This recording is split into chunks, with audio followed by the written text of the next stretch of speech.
డబ్బు, అనారోగ్యం, ఉద్యోగం, వ్యాపారం అప్పులతో బాధపడుతున్నారా? వెంటనే జేకేఆర్ గురువు గారికి కాల్ చేసి అపాయింట్మెంట్ తీసుకోండి.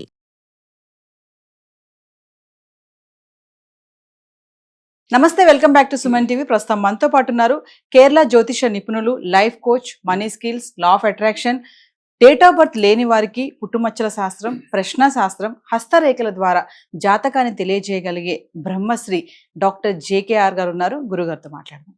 నమస్తే గురుగారు. నమస్కారం. గురుగారు, మహిళలు రోజు ఇంట్లో ఇలా చేస్తే ఇంటిళ్ళ పాది కూడా సుఖ సంతోషాలతో, భోగభాగ్యాలతో మంచిగా ఉంటారు అంటే స్త్రీలు ఏం చెయ్యాలి అంటారు? అంటే ముఖ్యంగా స్త్రీలు చేస్తేనే ఫలితం ఉంటుందా అంటే ఏం చెప్తారు? ఇంట్లో ఇల్లాలు లక్ష్మీదేవితో సమానము అంటుంటారు.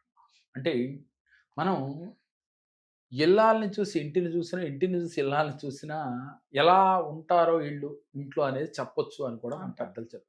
అంటే ఇల్లు ఎంత నీట్గా ఉంటుందో ఇల్లాలు అలా ఉంటుంది, ఇల్లాలు ఎలా ఉందో ఇల్లు కూడా అంత నీట్గా ఉంటుందని ఒక అంచనా వేయగల శక్తి కొంతమందికి ఉంటుంది. అంటే ప్రతినిత్యము కూడా త్రిమూర్తులు కూడా స్త్రీ శక్తి లేనిదే సృష్టిని చేయలేరు అని కూడా మన పురాణాలు చెప్తూ ఉన్నాయి. అంటే బ్రహ్మ, విష్ణు, మహేశ్వరులు కూడా పార్వతీదేవి, సరస్వతీదేవి, లక్ష్మీదేవి యొక్క సహాయం లేకుండా సృష్టిని చెయ్యలేరు అని చెప్పి మన పురాణాలు తెలియచేస్తూ, అలాంటి చరిత్ర ఉన్న స్త్రీలకి ఈ కలియుగంలో చాలా ప్రాముఖ్యత ఉన్నది. అంటే ఆది కాలం నుంచి స్త్రీకి ఒక ప్రాముఖ్యత ఉన్నది. కొంతమంది తెలియక చేసే పనులు కానీ స్త్రీని గనక అనుకూలంగా అంటే సానుకూలంగా ప్రేమతో వారు గనక వీరికి సహాయ సహకారాలు అందించుకునే విధంగా భర్త చేసినట్లయితే, స్త్రీ శక్తి తోడైతే ఈయనకి విజయం ఈజీగా వస్తుంది. చాలామంది చరిత్ర సృష్టించిన అంటే ఫైనాన్షియల్గా కావచ్చు, ఆర్థికంగా ఎదిగిన వారిని చూస్తే వాళ్ళ వెనకాల అంటే వాళ్ళ షాడోగా వాళ్ళ భార్యలు ఉంటారనే విషయం చాలామంది చెప్తూ ఉంటారు. అప్పుడప్పుడు మనం మీటింగ్స్లో అట్లా చూస్తూ ఉంటాం. అదేవిధంగా స్త్రీలు నా భర్త నేను హ్యాపీగా ఉండాలి, మా ఇల్లు స్వర్గసీమలాగా ఉండాలి, అష్టలక్ష్ములు కొలువు తీరి ఉండాలి అని భావించే ఏ స్త్రీ అయినా కూడా స్త్రీలు ప్రత్యేకించి ఇలా చేస్తే వెంటనే ఫలితం వస్తుంది. ఏం చేయాలి అని అంటే, భర్త కన్నా భార్య ముందు లేవాలి. ఇది అనాదిగా వస్తూ ఉంది. ఇప్పుడు ఆ పదం చెప్తే చాలామంది స్త్రీలు నన్ను తిట్టుకోవచ్చు. నేనేమంటున్నానంటే, మీ భర్త ధనాన్ని ఈజీగా సంపాదించాలన్నా, మీరు మీ పిల్లలు హ్యాపీగా ఉండాలన్నా జస్ట్ ఒక పావు గంట అరగంట ముందన్నా లేచి, అయితే ఇద్దరు లేవచ్చమ్మా, వాళ్ళిద్దరూ సమానమే. నా ఉద్దేశం ఏంటంటే, సహజంగా ఉన్న శాస్త్రం ప్రకారం నేను చెప్తూ ఉన్నాను. ఏ స్త్రీ అయితే ముందుగా నిద్రలేచి ఇంటిని శుభ్రపరచుకుని, ఎలా శుభ్రపరచాలి? ఇవాళ పనోళ్ళు చేస్తూ ఉన్నారు, ఓకే, పనోళ్ళు చేసినా తానుగా స్వయంగా చేసుకున్న ఇల్లు తుడిచేటప్పుడు ఈ విధానాన్ని అలవాటు చేసుకోవాలి. ఏం చేస్తారు? అందరూ కూడా నైరుతి మూల నుంచి ఈశాన్య మూలకు తుడుచుకుంటూ వస్తుంటారు. కానీ వాస్తవానికి ఈశాన్యం మూల నుంచి నైరుతి భాగం వైపుకు ఇల్లు తుడవాలి. ఇలా ఎవరైతే తుడుస్తారో, ఈశాన్యం అంటే మన గుమ్మం వైపు ఉంటుంది కదా ఎంట్రన్స్, నైరుతి గుమ్మం ఉన్నా సరే, మనకి దక్షిణ గుమ్మం ఉన్నా సరే, మనం తుడవలసింది ఈశాన్యం మూల నుంచే తుడవాలి. ఇల్లుని తుడుచుకుంటూ నైరుతి భాగంలోకి వెళ్ళేసరికి ఆ పోగుని తీసివేయాలి. ఇలా అలవాటు చేసుకోవాలి. మీరు పనోళ్ళతో చేయించినా, ఎవరికి వారు బోనుగా చేసుకున్నా. అదేవిధంగా తడి బట్ట పెట్టినా కూడా అలా పెడితే, అంటే ఇంటిని తుడుచుకునేప్పుడు, అంటే వాటర్తో తడి బట్ట అంటారు కదా, తడిగుడ్డ అంటారు, క్లాత్ అంటారు, అదే రకరకాలుగా మాట్లాడుతూ ఉంటాం. ఎనీవే ఏదైనా సరే అది కూడా అలా పెట్టుకోవటం వల్ల వారికి లక్ష్మీ కటాక్షం కలుగుతుంది అని చెప్తారు. వాస్తవంగా ప్రతిదానికి లక్ష్మీ కటాక్షం కలుగుతుందని మన పెద్దలు ఎందుకు చెప్తున్నారంటేరా, అలా అంటే గాని వీరిలో నాకు ధనాన్ని ఆర్జించే స్థితి వస్తుందా, ధనాన్ని ఆకర్షించే స్థితి వస్తుందా అని ఆచరిస్తారని. వాస్తవంగా ఈ విధానం చేయటం వల్ల చాలా అద్భుత ఫలితాలు వస్తాయి.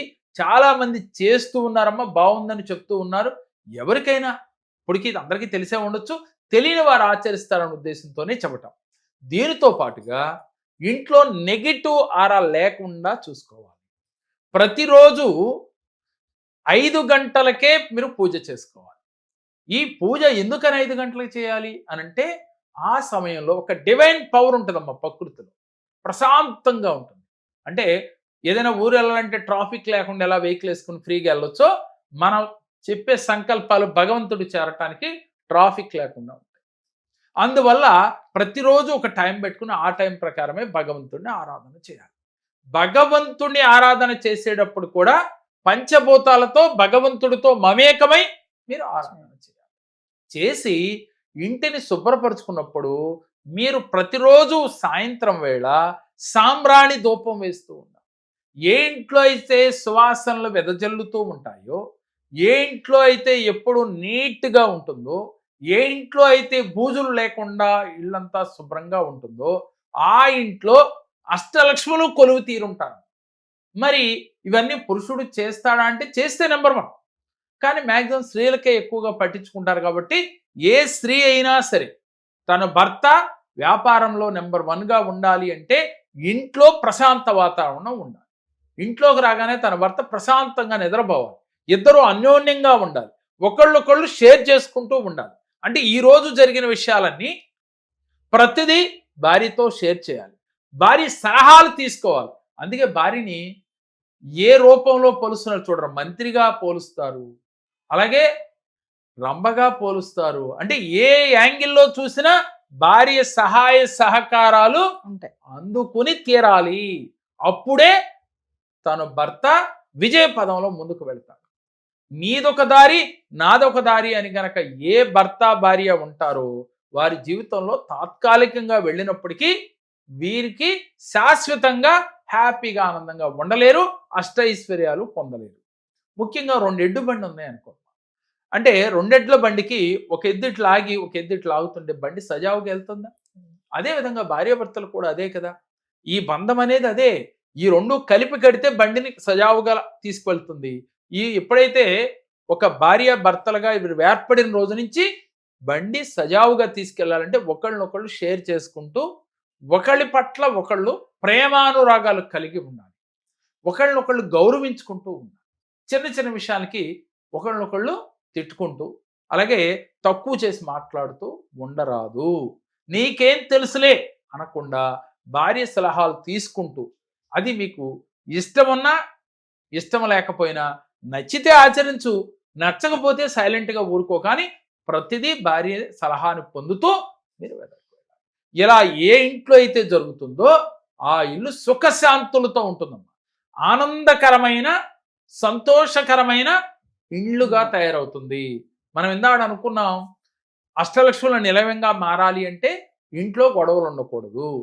ఏ భార్యాభర్తలు అయితే అన్యోన్యంగా ఉంటారో ఆ పురుషుడు బిజినెస్ చేయగలుగుతాడు. అలాగే తనకి సలహాదారుడిగా ఒక ఫ్రెండో లేక పనివారినో పెట్టుకుంటే వాళ్ళు ఏదో ఒక టైంలో మనని స్వార్థపూరితంగానే చేస్తుంటారు. అవసరమైన నాడు మన మోసం చేసే పరిస్థితి కూడా ఉంటుంది. భార్యకి అంటే తను మీరు వేరు కాదు కదా. ఎప్పుడైతే ఒకటయ్యారో అర్ధనారీశ్వరుని యొక్క స్వరూపమే భార్యాభర్తలు అంటే. అందుకనే పరమేశ్వరుడు సగ భాగాన్ని పార్వతీదేవికి ఇచ్చారు. ఈయన్ని ఉదాహరణగా తీసుకుని మన లోగో కూడా అదే ఉంటుందమ్మా, అర్ధనారీశ్వరుడి యొక్క లోగో. అందుకని ప్రతి భార్యాభర్త కూడా అర్ధనారీశ్వరుడు స్వరూపంగా ఉండాలి. నేను వేరు ఆవిడ వేరు కాదు అని భావంతో ఉండాలి. అప్పుడు భార్య ఈ విధంగా ఉదయాన్నే లేచి భర్తకి బయటికి వెళ్ళేటప్పుడు నవ్వుతూ ఎదురు రావాలి. నవ్వుతూ ఎదురు రావాలి. ఎదురు వచ్చేటప్పుడు మనసులో ఇలా అనుకోవాలి, నా భర్త ఇవాళ తలపెట్టిన కార్యం విజయవంతంగా పూర్తి చేసుకుని వస్తాడు. భర్త బయటికి వెళ్ళేటప్పుడు వాటర్ బాటిల్ తీసుకుని వెళ్ళటం వల్ల ఇంకా విశేష ఫలితం ఉంటుంది. ఎందుకని? పంచభూతాలలో ఒకటైన నీరుతో వెళితే తొందరగా. ఎందుకనమ్మా? ప్రకృతిలో 3 వంతులు నీరుందమ్మా, మన శరీరంలో 3 వంతులు నీరుంది. అటువంటి నీరికి ఆకర్షణ శక్తి ఎక్కువ. అందుకని ప్రతినిత్యం నీటి బాటిల్ అంటే బాటిల్ ఎక్కువ, వాటర్ బాటిల్ మనిషి వెంటనే తీసుకెళ్తాం అనేది పూర్వం రోజుల్లో తాంబేటికాయలు అనేవాళ్ళు, తర్వాత బాటిల్స్గా మారినాయి. ఏదైనా కానీ వాటర్ మన వెనకాలే తీసుకువెళ్ళాలి. ఎవరైతే ఇలా శుభకార్యాలకు కానీ ఏదైనా ఇంపార్టెంట్ కార్యాలకు వెళ్ళేటప్పుడు వాటర్ బాటిల్ తీసుకుని బయటకు వెళ్తారో వాళ్ళకి అనుకున్న పనులు ఈజీగా అవుతాయి అని చెప్తూ ఉంటారు. వాస్తవానికి ఇంకో రకంగా ఆలోచిస్తే వాటర్ అనేది నిత్యం మనకు అవసరం. అందుకని ఆ సమయానికి అందుబాటులో దొరుకుద్దో లేదో అని మన పెద్దలు ముందుగా ఇలా తీసుకెళ్ళటం వల్ల మీకు విజయం వరించుద్ది అని చెప్పు ఉండవచ్చు. కారణం ఏదైనా కానీ ఇప్పుడు మనం ఆలోచిస్తే నీటికి ఆకర్షణ శక్తి ఉంది. అందువల్ల ఈ నీటితో మీరు ఎక్కడైనా ప్రయాణం చేసేప్పుడు వాటర్ బాటిల్ చేతిలో ఉండాలి. ఎప్పుడు కూడా స్త్రీ కూడానమ్మా నిండు ముత్తైదువులాగా కనపడుతూ ఉండాలి. చక్కగా అలంకరించుకుని భర్తకి ఎదురొస్తూ నవ్వుతూ సాగనంపాలి.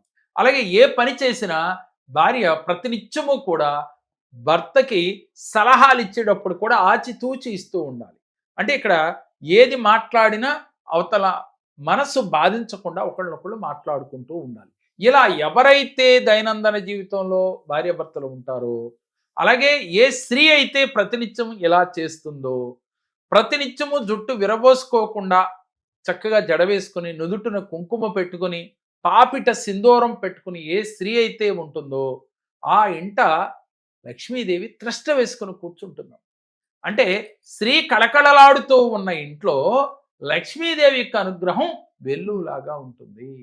కాబట్టి ఆ ఇంట సిరుల తల్లి శ్రీ మహాలక్ష్మీదేవి కావాలి అని అనుకున్నవారు ఆ ఇంట్లో ఉన్న స్త్రీ ఈ విధంగా చేయాలి. ప్రతిరోజు కూడా కుదిరితే మీరు మీ దగ్గరలో ఉన్న అమ్మవారి దేవాలయాన్ని దర్శించాలి. ఎవరైతే మీ బిజినెస్లో మీ భర్త బాగా అభివృద్ధి పదంలో ఉండాలని కోరుకుంటున్నారో కుదిరితే ఇద్దరు వెళ్ళొచ్చు. లేని ఎడల ఆవిడైనప్పటికీ కూడా ఇంట్లో స్త్రీ అయినప్పటికీ కూడా అమ్మవారి దేవాలయానికి వెళ్ళి 5-6 గంటల లోపుగా వెళ్ళి అమ్మవారిని దర్శించుకుని ఇలా కొంతకాలం చేసిన ఎడల దాని రిజల్ట్ చాలా అద్భుతంగా ఉంటుంది. దీంతో పాటుగా ప్రతిరోజు ఒక అరగంట సేపు ధ్యానం చేయాలి. అలాగే ఏ వ్యక్తి గురించి మనం ఆలోచించకూడదు. మీ భర్త ఉన్నతంగా ఎదగాలి ఆర్థికంగా మీరు కోరుకుంటే మీరేం చేయాలి? ప్రతినిత్యం మీ భర్త ఆర్థికంగా ఎదిగినట్లుగా, బాగా అతను సక్సెస్ అయినట్లుగా, తన్ని అగ్రభాగంలో నిలబెట్టినట్టుగా, ఎక్కడ మా ఊహల్లో మీ ఆలోచనలో అలా ఫీల్ అవుతూ ఇలా అయినందుకు యూనివర్స్కి, మీరు నమ్మిన దైవానికి, అలాగే మీ ఇంటి దైవానికి, పంచభూతాలకి కృతజ్ఞతలు చెబుతూ ఉండాలి.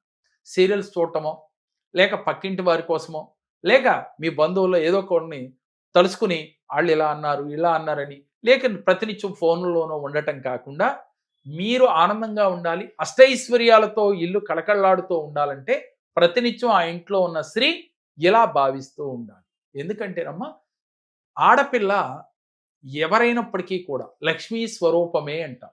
అలాంటి లక్ష్మీ స్వరూపాలైన స్త్రీలని గౌరవిస్తూ ఉండాలి పురుషుడు ఎప్పుడు. అందుకని ఆ స్త్రీ కూడా ఎప్పుడూ పాజిటివ్ దృక్పథంతో ఉండాలి, పాజిటివ్గా ఆలోచిస్తూ ఉండాలి. పాజిటివ్గా ప్రతినిత్యము కూడా ఉదయం లేచిన కానీ సాయంత్రం పడుకునే వరకు కూడా తాను ఎదుగుదల గురించి ఆలోచిస్తూ భర్తకి ఒక మంత్రిలాగా సలహాలు ఇస్తూ ఉన్నట్లయితే తప్పకుండా ఆ ఇల్లు కళకళలాడుతూ ఉంటుంది. ఆ ఇల్లు ఒక అదృష్ట లక్ష్మిగా మారిపోతూ ఉంటుంది, అదృష్ట నిలయంగా మారిపోతుంది. గురుగారు ఒకసారి అపాయింట్మెంట్స్ గురించి. తప్పకుండా తల్లి, మమ్మల్ని పర్సనల్గా కలవాలి అని ఎవరైతే అనుకుంటున్నారో ఆన్లైన్ ఆఫ్లైన్ అపాయింట్మెంట్స్ అందుబాటులో ఉన్నాయి. ఆఫ్లైన్లో కలవాలంటే హైదరాబాద్, విజయవాడలో ఆఫ్లైన్లో కలవచ్చు. ఆన్లైన్లో కలవాలంటే మీరు స్క్రోల్ అవుతున్న నెంబర్లకు కాల్ చేసినట్లయితే మీకు ఆన్లైన్ ఆఫ్లైన్ అపాయింట్మెంట్ వివరాలు మీకు తెలియజేస్తారు. సమస్య ఏదైనప్పటికీ కూడా పరిష్కారం ఈజీగా పొందవచ్చు. ఎందుకనంటే సమస్యలు రావటం సహజమే, కానీ సమస్యలు వచ్చినాయని బాధపడకుండా ఆ సమస్యల నుంచి బయటపడే మార్గాన్ని తెలియచేయడానికి ఈ కేరళ జ్యోతిషంలో 11 శాస్త్రాల్లో ఒక వ్యక్తి జాతకాన్ని పరిశోధించి దానికి తగ్గ రెమెడీస్ ఇచ్చి మీకు ఏర్పడిన చిక్కుముళ్ళ నుంచి బయటికి వచ్చేటట్లుగా మా దగ్గర కూర్చున్న 1.5 గంటల సేపు మీ సమస్యలు తీరిపోయినట్లుగా మీరు ఫీల్ అయ్యి వెళ్తారు. ఆ తర్వాత మీరు ఇంట్లో ప్రాక్టీస్ చేస్తే మీ జీవితంలో సమస్యలే ఉండవు. మీరు దేన్నైనా మేనిఫెస్ట్ చేస్తారు, దేన్నైనా ఈజీగా ఆకర్షించగలుగుతారు. మరి మీకు పర్సనల్ అపాయింట్మెంట్ కావాలన్నా, ఆన్లైన్ అపాయింట్మెంట్ కావాలన్నా స్క్రీన్ పై స్క్రోల్ అవుతున్న నెంబర్కి కాల్ చేయండి. నమస్కారం. నాకు చాలా సమస్యలతో నేను జేకే గారి దగ్గరికి వచ్చాను. నేను ఫైనాన్షియల్ ప్రాబ్లమ్స్ వల్ల చాలా ప్రాబ్లమ్స్ పడుతూ ఉన్నాను. దానికోసం నేను జేకే గారి దగ్గరికి వస్తే నాకు సరైన పరిష్కారాన్ని చూపించారు. దానివల్ల చాలా హ్యాపీగా ఉన్నాను ఇప్పుడు.